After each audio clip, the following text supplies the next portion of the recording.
Miqueas nos revela que en los postreros días el monte de la casa del Señor será establecido en los lugares altos y allí será exaltado.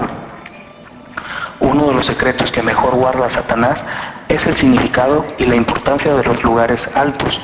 La ignorancia generalizada de la Iglesia en relación con los espíritus territoriales en las regiones celestes que reinan sobre nuestras ciudades y naciones ha sido una de las razones principales por la cual la mayoría de los esfuerzos de evangelización han tenido un impacto muy limitado. Montaña, en la Biblia, específicamente en el término Monte de Sión, parece tener una connotación figurativa con la autoridad del reino. Además, es el sitio donde Dios pone su trono para allí ser adorado y recibir sacrificios de alabanza. En la Biblia, solo Moisés fue considerado digno de pisar el lugar santo en el monte Sinaí y de ascender a la montaña para conversar con Dios. Y Jehová dijo a Moisés: ve al pueblo y santifícalos hoy y mañana, y laven sus vestidos, y estén preparados para el día tercero, porque al tercer día Jehová descenderá a ojos de todo el pueblo sobre el monte Sinaí, y señalarás término al pueblo en derredor, diciendo: guardaos, no subáis al monte, ni toquéis sus límites, cualquiera que tocar el monte de seguro morirá. Un estudio cuidadoso de la Biblia revela que todo suceso significativo, desde la creación del hombre hasta la ascensión de Jesucristo, ocurre en un monte. Los acontecimientos sucedidos en las cumbres de las montañas han jugado una parte importante para la vida de la humanidad. Dios ha decidido mostrar su amor, su poder, su juicio, su morada, su trono en los lugares altos. Cada pacto hecho con el hombre ha sido en la cumbre de un monte. Cuando el profeta Ezequiel define al huerto del Edén, situado entre los ríos Tigris y Éufrates, lo llama Santo Monte de Dios. De igual forma, en Edén, en el huerto de Dios, yo te puse en el Santo Monte de Dios, revela el libro de Ezequiel, capítulo 28, versículos 13 y 14. Al concluir el diluvio, el arca de Noé descansó sobre el monte Ararat, y desde allí comenzó la repoblación de la tierra. Fue en ese lugar donde Dios hizo su pacto de nunca volver a destruir la tierra por las aguas. Y reposó el arca en el mes séptimo, a los 17 días del mes, sobre los montes de Ararat. Bendijo Dios a Noé y a sus hijos y les dijo: fructificad y multiplicaos, y llenad la tierra. He aquí, yo establezco mi pacto con vosotros y con vuestros descendientes después de vosotros, y con todo ser viviente que está con vosotros, aves, animales y toda bestia de la tierra que está con vosotros, desde todos los que salieron del arca hasta el todo animal de la tierra. Estableceré mi pacto con vosotros y no exterminaré ya más toda carne con aguas del diluvio, ni habrá más diluvio para destruir la tierra. Libro de Génesis, capítulo 8, versículo 4, capítulo 9, del 1 al 9. Sinaí es uno de los montes sagrados del judaísmo. Aquí Dios entregó a Moisés los 10 mandamientos, y Moisés sacó del campamento al pueblo para recibir a Dios, y se detuvieron al pie del monte. Todo el monte de Sinaí humeaba, porque Jehová había descendido sobre él en fuego, y el humo subía como el humo de un horno, y todo el monte se estremeció en gran manera. El sonido de la bocina iba aumentando en extremo. Moisés hablaba y Dios le respondía con voz tronante. Y descendió Jehová sobre el monte Sinaí, sobre la cumbre del monte, y Moisés subió, y Jehová dijo a Moisés: desciende, ordena al pueblo que no traspase los límites para ver a Jehová, porque caerá multitud de ellos, y también que se santifiquen los sacerdotes, que se acercan a Jehová, para que Jehová no haga en ellos estrago. Moisés dijo a Jehová: el pueblo no podrá subir al monte Sinaí, porque tú nos has mandado diciendo: señala límites al monte y santifícalo. Y Jehová le dijo: ve, desciende y subirás tú y Aarón. Mas los sacerdotes y el pueblo no traspasen el límite para subir a Jehová, no sea que haga en ellos estragos. Entonces Moisés descendió y se lo dijo al pueblo. Libro de Éxodo, capítulo 19, versículos 17 al 25. En Génesis capítulo 22 leemos el relato del segundo pacto de Dios para bendecir las naciones. Fue en la tierra de Moriah, donde el Señor le pidió a Abraham que ofreciera a su hijo en la montaña que él indicaría. Este lugar quizás se refiere a lo que después llegó a ser el monte de Sión. Y dijo: toma ahora a tu hijo, tu único, a Isaac, a quien amas, y vete a la tierra de Moriah y ofrécelo allí en holocausto, sobre uno de los montes que yo te diré. Libro de Génesis, capítulo 22.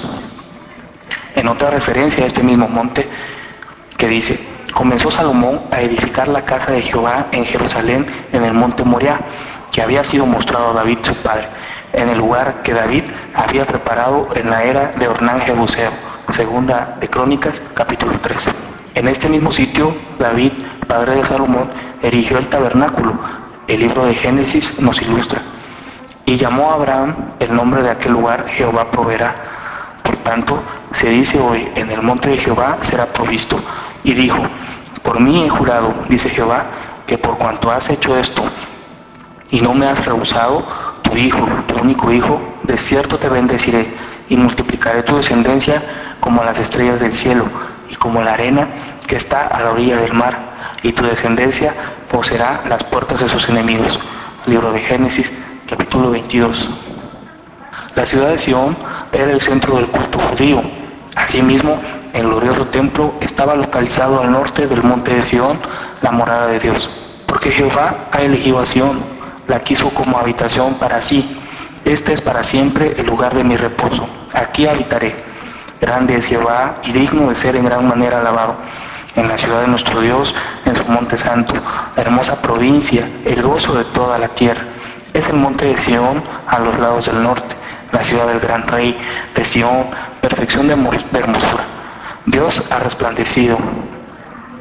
Compendio de Salmos 132, versículos 3 y 14, Salmo 48, versículo 1 y 2, Salmo 50, versículo 2. Asimismo, los profetas Isaías y Miqueas profetizaron sobre el Sión espiritual. Lo que vio Isaías, hijo de Amós, acerca de Judá y Jerusalén, acontecerá en lo postrero de los tiempos, que será confirmado el monte de la casa de Jehová como cabeza de los montes, y será exaltado sobre los collados, y correrán a él todas las naciones, y vendrán muchos pueblos y dirán: venid y subamos al monte de Jehová, a la casa del Dios de Jacob, y nos enseñará sus caminos, y caminaremos por sus sendas, porque de Sión saldrá la ley, y de Jerusalén la palabra de Jehová. Libro de Isaías, capítulo 2, versículo 1 al 3. El Espíritu Santo inspira al autor del libro de Hebreos para declarar: porque no os habéis acercado al monte que se podía palpar y que ardía en fuego, a la oscuridad, a las tinieblas y a la tempestad, sino que os habéis acercado al monte de Sión, a la ciudad del Dios vivo, Jerusalén la celestial, a la compañía de muchos millares de ángeles. Sión es entonces el salón del trono de la nueva Jerusalén. Es además el trono del alma. Cuando Cristo es Rey y Señor en nuestros corazones, Sión es el lugar de fortaleza y protección. Un acontecimiento de suma importancia ocurre en este monte. Dios oye el clamor de su pueblo y se manifiesta a Moisés y establece este monte como el sitio donde el pueblo de Dios vendría a adorar al Señor. Apacentando Moisés las ovejas de Jetro, su suegro, sacerdote de Madián, llevó las ovejas a través del desierto y llegó hasta Horeb, monte de Dios, y se le apareció un ángel de Jehová en una llama de fuego en medio de una zarza. Y él miró y vio que la zarza ardía en fuego y la zarza no se consumía. Entonces Moisés dijo: iré yo ahora y veré esta grande visión, por qué causa la zarza no se quema. Viendo Jehová que él iba a ver, lo llamó Dios de en medio de la zarza y dijo: Moisés, Moisés. Y él respondió: heme aquí. Y dijo: no te acerques, quita tu calzado de tus pies, porque el lugar en que tú estás, tierra santa es. Cuando hayas sacado de Egipto al pueblo, serviréis a Dios sobre este monte. Libro de Éxodo, capítulo 3, versículo 1 al 5. El ministerio de Jesús comenzó con una guerra espiritual, en lugares altos y a un nivel superior, es decir, contra la más grande autoridad demoníaca. Luego predicó el maravilloso Sermón del Monte. Y en otra oportunidad, cuando tuvo necesidad de orar para elegir a sus discípulos, fue al monte a orar y pasó la noche orando a Dios. Estas reseñas históricas y bíblicas dan la pauta para notar la importancia de la cartografía, no solo física sino espiritual, de las ciudades, naciones y diversas regiones del mundo. Ya hemos visto que los lugares altos, lugares físicos, son especiales en el mundo espiritual, no solo para adorar a Dios, sino para adorar a Satanás. Esto es algo que él sabe. pues su misión es imitar a Dios y todo lo referente a Él y su voluntad. Esto no significa de ninguna manera que Dios está limitado a un lugar geográfico, pues uno de sus atributos es su omnipresencia. Veamos a continuación algunos hechos trascendentales en la vida de Jesucristo ocurridos en diferentes lugares altos. Belén. Esta es la ciudad donde nació Jesús. Estaba situada en un lugar alto a pocos kilómetros al sur de Jerusalén. Monte de la Tentación. Luego de su bautismo, el Espíritu lleva a Jesús al desierto, desde donde comienza su ministerio público con una batalla espiritual con Satanás en otro lugar alto. Una de las palabras como se traduce desierto es como el vocablo eremos. Según el diccionario teológico del Nuevo Testamento, significa un sitio de peligro de muerte y de poderes diabólicos. Esta batalla espiritual ocurrió en una montaña en la cual Satanás quería ser adorado. Otra vez, dice la Biblia, le llevó el diablo a un monte muy alto y le mostró todos los reinos del mundo y la gloria de ellos y le dijo: todo esto te daré si postrado me adorares. Entonces Jesús le dijo: vete, Satanás, porque escrito está: al Señor tu Dios adorarás y a Él solo servirás. Evangelio de Mateo, capítulo 4, versículo 8 al 10. Más tarde Jesús habla con la mujer samaritana en el pozo de Jacob y ella se refiere al monte de adoración.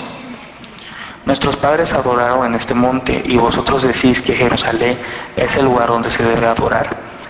Capítulo 4, versículo 20 del Evangelio de Juan.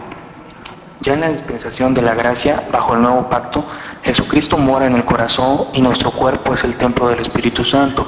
Y a esto es a lo que se refiere cuando le dice a la samaritana: mujer, créeme que la hora viene, cuando ni en este monte ni en Jerusalén adoraréis al Padre, a los verdaderos adoradores, en espíritu y en verdad. Los que le adoran en espíritu y en verdad es necesario que adoren. Jesucristo le enseñó que Dios no se limita a morar en un lugar geográfico y que aunque los lugares altos son para la adoración, lo que a Él importa es el corazón del hombre. Los samaritanos adoraban a Dios en el monte de Gerizim y los judíos en Jerusalén. En el monte de Sión, como dije, Dios es omnipresente y no se limita a un solo sitio, pero siempre hubo sitios donde los hombres creen que es más fácil comunicarse con Dios y por cierto, así lo es. La transfiguración fue un notable acontecimiento ocurrido en un monte, quizás el Hermón o algún otro cerca de Cesarea de Filipos. Es aquí donde el Padre Celestial reafirma la obra redentora de Jesucristo. Los hechos finales del ministerio de Jesús en la tierra ocurren en dos montes, y uno de ellos fue el monte Calvario, donde Él se dio en sacrificio por nuestra salvación. Luego de la resurrección, el Señor da la gran comisión en el monte de los Olivos, desde donde ascendió a los cielos. Relata la Biblia: pero los 11 discípulos se fueron a Galilea, al monte donde Jesús les había ordenado, y cuando le vieron, le adoraron. Evangelio de Mateo, capítulo 28, versículos 16 y 17. Debemos reconocer la importancia de los lugares altos en la guerra espiritual. No podemos pasar por alto el énfasis que hace la Biblia, tanto en el Antiguo como en el Nuevo Testamento. Tampoco podemos descuidar el hecho de que Satanás siempre ha querido imitar a Dios en todo, y él también ha dado importancia a los lugares altos para implantar y mantener su reino en tinieblas. La batalla es entre la adoración y la alabanza a Dios y entre la adoración y la alabanza a Satanás. Debido a la caída del hombre en el huerto del Edén, Satanás se apropió de este mundo. Con arrogancia le recordó a Jesús que todos los reinos en el amplio panorama y la autoridad para reinar ellos se le entregó a él. No obstante, la victoria es de Dios mediante la obra redentora de Jesucristo. Es claramente evidente entonces que la venida de Cristo tenía el propósito de destruir las obras del maligno, restablecer el reino de Dios en la tierra, o, como dice el profeta Miqueas, restablecer el trono de Dios en la cima de las montañas. Montaña es un símbolo bíblico, no solo de los grandes obstáculos de la vida, sino de los poderes espirituales detrás de ellos. Recordemos que dice la palabra: porque las armas de nuestra milicia no son carnales, sino poderosas en Dios para la destrucción de fortalezas. 2 Corintios, capítulo 10, versículo 4. Derribar fortalezas es echar abajo el centro de poder de la nación o la región, mientras que mover montañas es vencer las potestades espirituales detrás de los serios problemas de la vida. Por Por lo tanto, el significado bíblico de las montañas es un sitio de poder, de sacrificio, de alabanza y símbolo de autoridad. Recordemos lo que el Señor nos prometió. Si tuviereis fe como un grano de mostaza, diréis a este monte, pásate de aquí y allá y se pasará. Y nada os será imposible. Evangelio de Mateo, capítulo 17, versículo 20. Ya hemos establecido la importancia espiritual de los lugares altos, pero ahora analizaremos los altares de sacrificio, que es otro aspecto muy ligado a estos. Los sacrificios humanos eran parte importante del culto a las potestades de las tinieblas en esos lugares altos. El derramamiento de sangre era la manera de aplacar a los dioses y de obtener su aprobación. Todas las tribus y civilizaciones primitivas que poblaron el continente americano tenían lugares altos como altares de sacrificios humanos. Los descubrimientos arqueológicos lo han comprobado. Aún hoy en día se celebran esos sacrificios en muchos lugares del continente. Sobra decir que estos sacrificios humanos solo sirven para despertar la ira y el juicio de Dios. Esto fue lo que ocurrió con el pueblo de Israel. Provocaron la ira de Dios con sus prácticas abominables de levantar estatuas, quemar incienso, ofrecer sacrificios humanos, pasando a los hijos por el fuego en adoración a Baal y entregándose a adivinaciones y agüeros. Es importante conocer algunas de las civilizaciones americanas que tuvieron como común denominador los sacrificios humanos, porque nos ayudará a entender los problemas espirituales que afrontamos en este continente en la actualidad. Estas son algunas de las civilizaciones precolombinas que sacrificaban seres humanos a sus dioses. La olmeca, tolteca, azteca, maya, inca, quechua, mapuche, capacocha, chibcha, aymara, tairona, chapín, nazca, moche, anasazi, mimbre. Y estos son algunos de los lugares altos que sirvieron de altares de sacrificios. Unos eran naturales como el Plomo y Inmaní, Aconcagua, Ausagante, Tiahuanaco, Popocatépetl, Iztaccíhuatl, Tlaloc y otros más eran edificados como Teotihuacán, Tikal, Tenochtitlán, Machu Picchu, Chavín de Huántar, Copán, Tiwanaku, Huaxatún, Chichén Itzá y Kukulcán. El derramamiento de sangre como expiación del pecado es el fundamento del cristianismo, y sin derramamiento de sangre no se hace remisión. Y era también la base del judaísmo, pues tenían que sacrificar 2 corderos de 1 año cada día continuamente. Esto sería el holocausto continuo por generaciones, según el libro de Éxodo capítulo 29, versículo 38. Sin embargo, sabemos que en el nuevo pacto Jesucristo se ofreció como sacrificio expiatorio por nuestros pecados una sola vez y para siempre. Así también Cristo fue ofrecido una sola vez para llevar los pecados de muchos. Satanás, como el gran imitador de Dios, también ha reclamado el sacrificio sangriento, no solo de animales, sino de seres humanos, sobre los altares a él elevados. Las religiones paganas pasaron del Medio Oriente y Babilonia a Mesoamérica con los sacrificios humanos y la idolatría en los lugares altos. 1000 años antes de que los sacrificios humanos llegaran a su apogeo en la civilización azteca, la cultura maya conquistaba a los pueblos vecinos para tener víctimas que serían más tarde sacrificadas a sus dioses. Los expertos están de acuerdo en que las guerras fueron parte vital de la civilización maya. Los caciques siempre hallan razones para torturar y ofrecer sacrificios humanos como parte de su cultura, desde celebraciones religiosas hasta eventos deportivos y dedicaciones de construcciones. Las guerras descontroladas fueron probablemente la causa que llevó a la caída a la civilización maya. Los mayas ofrecían sacrificios humanos al finalizar sus juegos de béisbol. Decapitaban a los perdedores, descuartizaban sus cuerpos, los asaban vivos y muchas veces sacaban el corazón de sus víctimas antes de que muriera. Pero esto no solo sucedió hace 4000 años. En los lugares altos de Guatemala y México, en lugares inaccesibles y remotos, mayas contemporáneos todavía practican muchos de los mismos rituales que sus antepasados. Dice la historia que durante la inauguración del Templo Mayor de Tenochtitlán, los aztecas sacrificaron cerca de 87,000 seres humanos en un periodo de 5 días. Este era el lugar más sagrado del Imperio Azteca, cuyo nombre ritualista era Coatepec, o Montaña de la Serpiente. Este templo estaba dedicado a Tlaloc, dios de la lluvia y la agricultura, y a Huitzilopochtli, dios de la guerra y de los tributos. El sacrificio humano a las montañas era solo una forma de los sacrificios aztecas. Los más grandes sacrificios se efectuaban después de las victorias sobre los reinos rivales. La sangre de miles de esclavos y prisioneros capturados en el combate fluía por las escalinatas del templo de la ciudad de Tenochtitlán como un manantial. Los aztecas adoraban a las montañas y ofrecían continuamente sacrificios a ellas, pues creían que los dioses que vivían allí determinaban su existencia y el fruto de sus cosechas. Estos ritos siguen vigentes hoy en día cuando los indígenas ofrecen sacrificios en las montañas para apaciguar a los dioses, recibir protección, bendecir las cosechas y ser dotados de sabiduría y poderes sobrenaturales. La Biblia claramente indica que Dios no puede ser burlado, pues todo lo que el hombre sembrare, eso también segará. Lo sucedido a los indígenas del nuevo continente fue lo mismo que le ocurrió al pueblo de Judá por hacer lo malo delante de Dios. ¿Qué les sobrevino a los indígenas? La conquista de estos pueblos por parte de los españoles, que comenzó con el descubrimiento de América por Cristóbal Colón. Se realizó con mucho derramamiento de sangre y continuó con siglos de opresión, explotación y maltrato. Por eso, el 12 de octubre de 1994, indígenas de numerosas tribus mexicanas trataron de derribar la estatua de Cristóbal Colón en Ciudad de México, después de un desfile de protesta. Uno de los líderes dijo que la estatua era ofensiva y representaba la violencia traída al paraíso por los ejércitos de la conquista. El profeta Jeremías nos cuenta lo que sucedió como juicio de Dios por la idolatría sangrienta de Judá.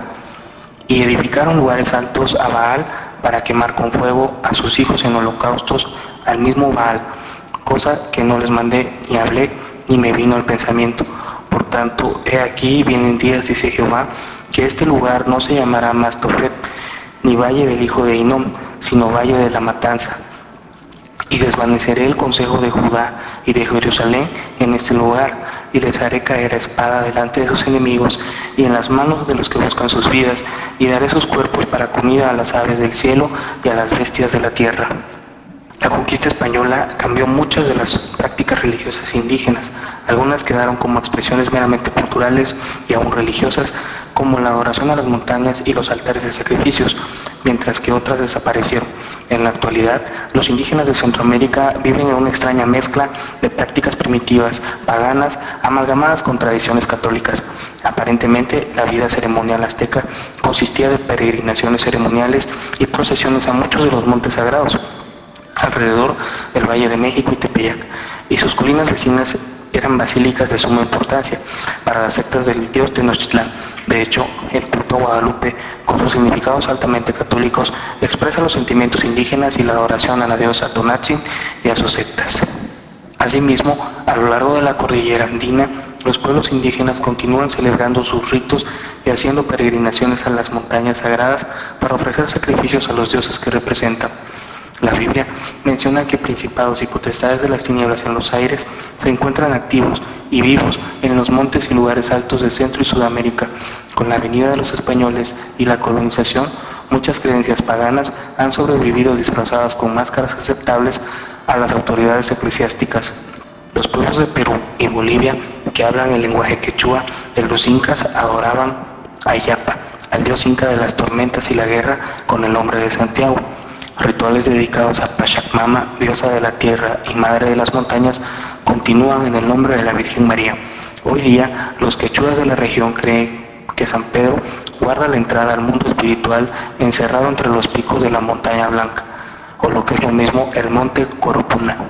Los chamanes indígenas, brujos y espiritistas continúan ofreciendo sacrificios humanos, desde los mapuches al sur de Chile, donde los chamanes llamados machis sacrifican a sus víctimas para apaciguar a los dioses, hasta los chamanes aymarás, llamados setiris, al sur del Perú y el área del lago Titicaca.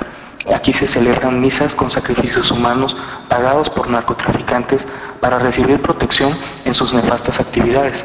Con frecuencia se hallan cadáveres de niños y jovencitas en varios montes sagrados como Incahuasi o Santa Bárbara, Monte Capia, Ayimani. El derramamiento de sangre como expiación del pecado es el fundamento del cristianismo. Esto sería el holocausto continuo por generaciones. Sin embargo, sabemos que Jesucristo se ofreció como sacrificio expiatorio por nuestros pecados una sola vez y para siempre.